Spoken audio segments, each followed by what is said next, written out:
Comment passe-t-on du commercial et du marketing dans les entreprises à la littérature? Kika se sert de son expérience dans un premier roman où elle raconte comment sa vie a changé.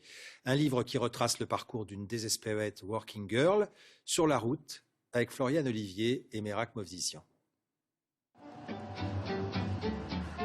C'est à bord de Bobby, son combi vieux de 45 ans, que Kika va parcourir la France. Pendant 3 mois, elle va faire le tour des librairies pour dédicacer son livre et échanger sur la souffrance au travail. Le combi, c'est un art de vivre, il me ressemble, et puis c'est la liberté. J'ai décidé d'aller sur les routes de France, à la rencontre de mes lecteurs, pour pouvoir justement sensibiliser, éveiller les consciences. Première étape, la librairie Erol, à Paris. Bonjour. Bonjour. Alors qui veut monter le premier avant? Allez, bienvenue, venez. Kika reçoit les lecteurs dans son combi pour plus d'intimité. Sophie a elle-même vécu un burn-out il y a 3 ans. Quand j'ai lu, mais ça a tellement résonné avec ce que j'ai vécu moi, ça m'a tellement... J'ai dit mais c'est exactement ça, la montée en puissance du ras-le-bol généralisé, du craquage complet au bout d'un moment.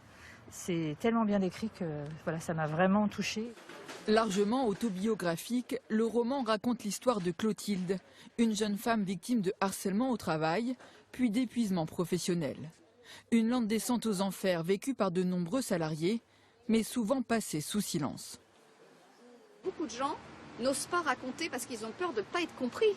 C'est extrêmement douloureux quand vous vivez quelque chose et qu'on vous explique que vous êtes le maillon faible, donc le problème c'est vous. Et donc il faut enlever cette culpabilité. Parmi les conséquences du burn-out, perte de confiance, troubles anxieux ou même pensées suicidaires. Des pathologies rencontrées de plus en plus souvent par les médecins qui mettent en cause une surcharge de travail.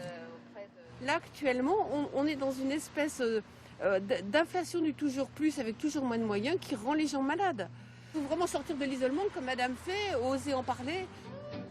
Kika et son combi seront en dédicace à Versailles jeudi prochain, à la librairie La Procure, avant un départ pour la Bretagne.